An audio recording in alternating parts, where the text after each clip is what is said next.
हर हर महादेव दोस्तों, स्वागत है आप सभी का एक नई वीडियो नए ब्लॉग में।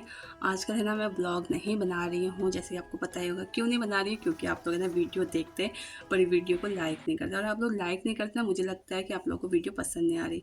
पर पसंद आ रही होगी, इसीलिए तो आप लोग देखते हैं ना। तो प्लीज़ रिक्वेस्ट है आप सभी से, ब्लॉग को लाइक भी किया कीजिए, वीडियो को। तो अभी है ना सुबह सुबह का टाइम है, संडे का दिन है। तो मैं क्या करती हूँ ना, सुबह सुबह झाड़ू पोछा, जैसे अंदर से झाड़ू निकाल के लाऊंगी तो फिर बाहर गेट से ही बाहर ही बाहर पोछा निकाल देती हूँ। बाहर पे ही मैंने एक झाड़ू पोछे के एक पोछा और एक बाल्टी रखी हुई है। तो एक तो जो सूर्य देवता की पहली किरण है ना सुबह सुबह, वो हमारे गेट पे ही पड़ती है। तो मुझे होता है कि धूप के निकलने से पहले मैं जल्दी जल्दी जो पेड़ है का गेट के आसपास का काम है वो सारा निपटा दूँ। और दूसरा रीज़न, हमारे यहाँ मतलब मम्मी बोलते हैं कि जो पोछा है ना, बाहर गेट से अंदर की तरफ लगा के आना शुभ माना जाता है।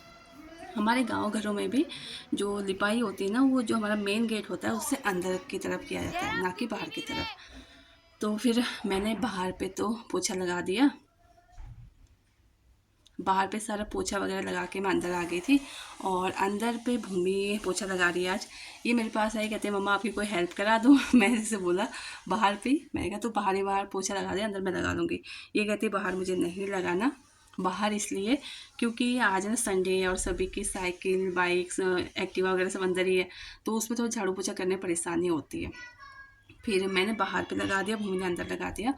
और फिर मैं नहा धो के, नहाते नहाते कुछ एक कपड़े भी मैंने धोए, नहा धो के मैं आ गई थी किचन में। यहाँ पे मैंने सुबह में ही आलू बॉईल कर लिए थे, और लवी है ना, लवी को दे दिए थे आलू छीलने के लिए। उसने छील दिए, तो फिर मैंने मसाला बनाया, आटा गूँथा। अभी यहाँ पे बन रहे गर्मा गर्म आलू के पराठे। सबसे पहले भूमि और लवी को दे रही हूँ, क्योंकि मम्मी अभी पूजा कर रहे हैं। जब मम्मी पूजा कर रही होती है फिर मैं अपने काम पे लग जाती हूँ। और अगर मम्मी सोई हुई है तो फिर मैं पहले पूजा का काम करती हूँ, पर मम्मी उठ जाती है तो फिर मुझे इतना नहीं रहता है। फिर मैंने बच्चों को खाना दिया, आलू का पराठा, चटनी बनाई थी चाय के साथ, दही नहीं था आज, रात दूध ख़त्म हो गया था तो मैंने दही नहीं जमाया। फिर सबको ब्रेकफास्ट करवाया। 2-3 पराठे तो सभी लोग खा ही लेते हैं। मम्मी ने भी कर लिया था ब्रेकफास्ट। मैं ब्रेकफास्ट करने बैठी ही थी कि मुझे मम्मी आ गई। मम्मी कहते हैं धूप अच्छी निकल रही है तो चल ऐसा करते हैं गेहूँ धो लेते हैं, आटा है ना ख़त्म होने वाला था। मैं चलो ठीक है। फिर मैं जब मैं खाना तो खा लूँ उसके बाद करूँगी। फिर मम्मी है ना जाके गेहूँ निकालने में लग गई। जितनी भी बाल्टियाँ थी यहाँ पे सारी लेके गई, उनमें सब में गेहूँ भर दिया। तो मैंने अपना खाना वाना खाया, फिर मैं सारी बाल्टियाँ लेके आई पीछे बेड़े में। और यहीं पे मैं धो रही हूँ, मम्मी नीचे बेड शीट बिछा रही है, उस पर डालूँगी। फिर पानी जब निथर जाता है ना तो उसके बाद फिर हम छत में चढ़ाते हैं। और ये काम आज मैंने भूमि और लवी को दिया। आज मेरे बच्चों ने मेरी बहुत हेल्प करवाई। तो पहले भूमि ने सुबह पोछा लगाया, लवी ने मेरी वीडियो बनाई, और अभी ये लोग गेहूँ जितने भी थे ना मैं नीचे से बाल्टियों में भरती रही। और 4-5 बाल्टियाँ हुई थी, मतलब जब पहला गेड़ा था उसमें भूमि 2 बाल्टियाँ एक साथ लेके गई थी, एक लवी तो 3 हो गई, और दूसरे में फिर ये एक एक लेके गए थे। इसका मतलब 5 बाल्टियों में मैंने उनको गेहूँ चढ़वाए। फिर मैंने बेड़ा साफ़ किया, और जो चादर नीचे बिछाई थी वो भी पानी में निकाली, गेहूँ गेहूँ चिपक जाते हैं। लव यहाँ पे नहा रहा है, मस्त इंजॉय कर रहा है। ये क्या करता है ना आजकल, सुबह सुबह नहीं नहाता। ये कहता है मम्मा दोपहर में जब गर्मी लगेगी ना तो नहाऊंगा। सुबह ब्रश वगैरह करके ये हाथ मुँह धो के ऐसे रोटी खा लेता है। इसने बढ़िया ठंडे ठंडे पानी में नहाया। इसे देख के लगता है कि काश हम भी ऐसे नहा पाते हैं, बढ़िया से टब में बैठो आराम से अपना घंटा 2 घंटा। पर हमारे पास इतना टाइम टाइम कहाँ ही होता है। एक काम ख़त्म करो दूसरा काम याद आ जाता है, दूसरा ख़त्म करो तीसरा काम याद आ जाता है। और उसके बाद भी मतलब हर किसी को सुनना पड़ता है। फिर भी ये बोलते हैं क्या ही करते हो, रोटी बनानी है, झाड़ू पोछा ही करना है, उसमें क्या ही है, 15-20 मिनट का काम है। तो नीचे बेड़ा वगैरह साफ़ करके फिर मैं चली गई थी छत में। छत में बच्चों ने गेहूँ चढ़ाए थे, मम्मी ने फैला दिए थे, और काफ़ी टाइम मम्मी छत में बैठी रही। फिर मैं छत में गई, मैंने थोड़ी देर मम्मी को नीचे भेजा। छत में जाके थोड़ा है ना गेहूँ जो हैं वो सारे मतलब बीज बीज में घुमाते रहो तो जल्दी सूख जाते हैं। फिर मैंने एक हाथ मारा और जो कपड़े मैं धोए थे वो मैं नीचे ले आई। अभी सुबह का काम निपटाया ही था, कपड़े मैंने फ़ोल्ड करके कबर्ड में रख दिए थे, तो उतने में हमारे पड़ोस में एक दीदी है ना, वो आ गए थे। इनके घर में ना एक पूजा थी, जिसमें 12 सुहागन औरतें इन्हें चाहिए होती हैं, तो इनकी 2 लेडीज़ कम पड़ गई थी, क्योंकि ये सेम पूजा इनके कोई और फैमिली मेम्बर ने करवा ली थी, तो इनके जो लेडीज़ें थी इनकी फैमिली की सारी बँट गई थी। फिर है ना, ये हमारे घर पे आए, इन्हें 2 हम मैं और मेरी दीदी हम दोनों गए जेठानी। तो यहाँ पे ना मुझे पता है स्टार्टिंग कैसे हुई थी। सबसे पहले अगर मुझे ये चीज़ पता होती ना, तो मैं घर से अपना मेकअप करके नहीं जाती। सबसे पहले यहाँ पे सिर में तेल डलवाया जाता है, फिर कंघी की जाती है, फिर मांग बनना, लिपस्टिक लगाना, नेल पेंट लगाना, बिंदी लगाना, ये सारा कुछ किया जाता है, मतलब पूजा स्टार्ट होने से पहले।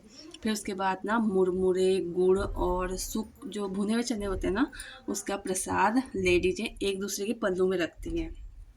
और बहुत कुछ होता है, मुझे इतना समझ नहीं आया कि किस चीज़ की पूजा है, पर जो भी थी अच्छी लगी। आप लोगों को अगर ये पता हो ये किस चीज़ की पूजा है, कहाँ का ये है, तो प्लीज़ कमेंट करके ज़रूर बताइएगा। मुझे सच में नहीं समझ में आया, पर अच्छा लगा, बहुत अच्छा लगा। अभी आप देखेंगे ना, मेरी मांग इतनी ज़्यादा भरी हुई है। ये पूजा जब हम करते हैं ना, एंड में था प्लेट का कुछ करते हैं, प्लेट में कुछ पूजा का करते हैं, उस पे सिंदूर होता है, उसे 7 बार या 12 बार, 11-12 बार अपने मांग में भरा जाता है। मैं भूल भी गई हूँ।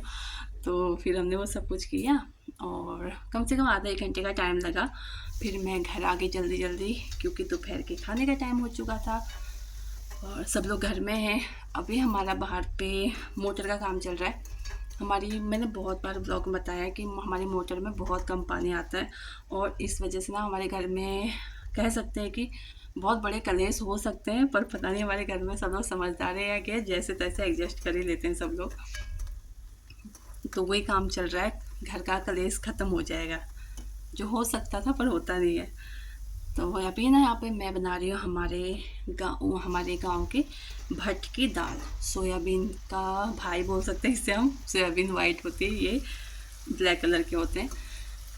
तो सरसों के तेल में जीरा, लहसुन, हरी मिर्च डाल के, उसके साथ ही हींग भी डाला था, उसके साथ ही प्याज डालते हैं। प्याज के साथ इसमें मैं डाल दी थी जो भट हैं, उन्हें भुना जाता है। फिर बीच में मुझे टमाटर का टेस्ट इसमें अच्छा लगता है, वैसे हमारे गांव में तो नहीं डाला जाता। एक टमाटर डाल दिया था, उसे कवर कर दिया था मैंने भट के बीजों से। जैसे हमारे जो भट है ना पटकने लगते हैं ना, तो फिर इस आवाज़ आने लगती है जैसे भुन गए। उसके उसके बीच में इसमें फिर डाल दिया था 1 कटोरी भर के बेसन में सारे मसाले, और इसे सब अच्छे से जब मैंने मिक्स किया ना, बेसन इतने अच्छे से भून गया था, इतनी अच्छी खुशबू आ रही थी, और आपको दिखाया भी मैंने है ना, बहुत अच्छा लग रहा था। दिल कर रहा था ऐसे ही निकाल के खा लो, पर पता नहीं कैसा होता है, टेस्ट तो मैंने किया नहीं। अभी यहाँ पे मैंने गर्म पानी करने रखा था दूसरे वाले चूल्हे गैस पे, उसके ऊपर गर्म पानी मैंने डाला है, और पानी थोड़ा थोड़ा करके डाला जाता है, वरना जो है ना वो बन जाते हैं। जब हम आटा और बेसन में जब पानी डालते हैं, तो वो जैसे नहीं लम्स जैसे बन जाते हैं ना, वही बन जाता है। तो थोड़ा थोड़ा पानी डालते हुए फिर मैंने दाल बनने रख दी थी, उसके साथ ही गर्म पानी किया जब तक मैंने चावल साफ़ किए, और चावल भी चढ़ा दिए। गर्म पानी दोनों चीज़ों में मैंने इसलिए यूज किया है क्योंकि खाना जल्दी बन जाएगा। हमें ना लेट हो गया था वहाँ से आते आते। अभी ना दोस्तों खाने का काम मेरा हो चुका है, बस आधा घंटा लगेगा और खाना बन के तैयार। और किचन से ही मैंने एक क्लिप ली है, बाहर पे किचन मतलब मेरा बेड़े में ही किचन है। तो यहाँ पे ना भैया लोग आए हुए थे, ये अपना मोटर का काम कर रहे हैं। हमारे पहले सब बहुत छोटी मोटर थी, उसके बाद तो हमने अभी 4-5 साल पहले एक बड़ी मोटर लगाई थी, उससे भी हमारा ठीक ठाक काम चल रहा था, पानी अच्छा आता था उससे। पर फिलहाल पता नहीं क्या हो गया है, मोटर बिल्कुल भी पानी नहीं खींच रही है। मतलब भाई पूरे आशंका है कि कभी भी कलेश हो सकता है, लड़ाई झगड़े हो सकते हैं, एक दूसरे के बाल हम नोच सकते हैं, मतलब पानी बहुत ज़्यादा प्रॉब्लम आ रही है। तो अभी यहाँ पे भैया लोगों ने हमारी समरसीबल लगाई है, और आप देख सकते हैं बहुत अच्छा पानी का प्रेशर आ रहा है। तो अब हमारे घर के जो कलेश का था वो सब कुछ ख़त्म हो जाएगा। तो आज की वीडियो, आज का ब्लॉग यहीं तक। Like share and subscribe, bye bye.